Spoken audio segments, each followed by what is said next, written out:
लोकसभा एक बार लिए चलते हैं दर्शकों को, क्योंकि वहां पर सर्वदलीय बैठक और संसदीय कार्य मंत्री जोगाराम पटेल मीडिया से मुखातिब हो रहे हैं। शांति से चले, मुद्दों पर बहस हो, सरकार का ध्यान जिन जिन मुद्दों पर विपक्ष रखेगा सरकार पूरी तत्परता से तथ्यों के साथ उसका जवाब देगी। विपक्षी साथियों से भी हमने अपेक्षा की कि जो मुद्दे रखे जावे उन मुद्दों को आपस में नियमों के अनुसार रखेंगे तो उसका सरकार जवाब पूरा देगी। हम हाँ ओला करते हैं, वेल में आते हैं तो वो जो तथ्य है वो न तो सदन के रिकॉर्ड पर आते हैं और न जनता के बीच में जाते हैं, न मीडिया के बीच में जाते हैं। उन्होंने इस बात पर पूर्ण रूप से सहमति बताई और कहा है कल हमारी बैठक है, इस बैठक में हम निर्णय करेंगे। महामहिम का राज्यपाल अभिभाषण जो है वो शांति से हो।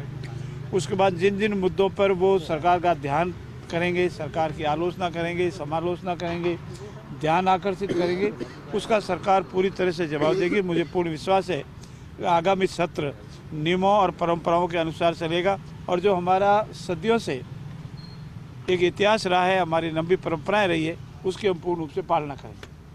धन्यवाद। सर, विपक्ष को इस बात को लेकर भी आपत्ति है कि आपके मंत्री जी यहाँ पर आना ही नहीं चाहते, उन्होंने अनुपस्थित रहने के लिए अनुमति मांग ली है विधानसभा अध्यक्ष को पत्र लिखकर। कैसे चलेगी, कैसे? देखिए, आप जिन मंत्री महोदय का जिक्र करना चाहते हैं, अगर शारीरिक अवस्था की वजह से अगर कोई व्यक्ति नहीं आ पाता तो उसके लिए तो माफ़ी है और शरीर से आगे और कुछ भी नहीं। जिन माननीय मंत्री महोदय का आप जिक्र करना चाहते हैं, जिन्होंने अर्जी भेजी है, माननीय स्पीकर महोदय, उनका शारीरिक अवस्था है, वो ठीक नहीं है उनकी तबीयत, और इसीलिए उन्होंने छुट्टी मांगी और सदन उनको परमिशन देगा, उसके बाद ही उनकी अनुपस्थित हो पाएगी। इसलिए पहले कुछ कहना की स्थिति में ठीक नहीं है।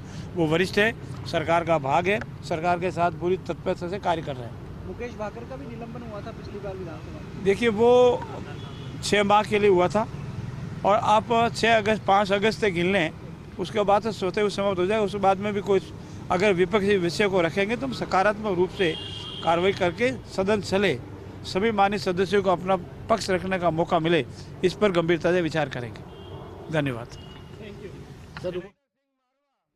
देखिए, संसदीय कार्य मंत्री को आप सुन रहे थे, क्योंकि सर्वदलीय बैठक हुई और उनका यही कहना है कि 16वीं विधानसभा का ये तीसरा सत्र होगा। जिस तरह से अभी एक पत्रकार ने सवाल पूछते हुए कहा, मुकेश भाकर का जिक्र किया, जिनका पिछले यानी कि दूसरे सत्र में निलंबन भी हुआ था, और जिस तरह की हंगामेदार स्थिति बनी वैसी स्थिति पुनः ना बने, ऐसी तस्वीरों की पुनरावृत्ति ना हो, उसको लेकर के सर्वदलीय बैठक विधानसभा स्पीकर वासुदेव देवनानी की अध्यक्षता में एक पुनीत पहल के तौर पर हुई, जिसमें सभी एक जाजम पर जुटे। सभी ने आने वाले दिनों में बजट सत्र को लेकर जो विधानसभा का रहने वाला है, इसको लेकर के अच्छे से बजट सत्र हो, जनता से जुड़े हुए मुद्दे रखे जाएं और काम भी जनता के बिना, सभी को लेकर के सभी ने बातचीत की और सभी एकत्रित हुए।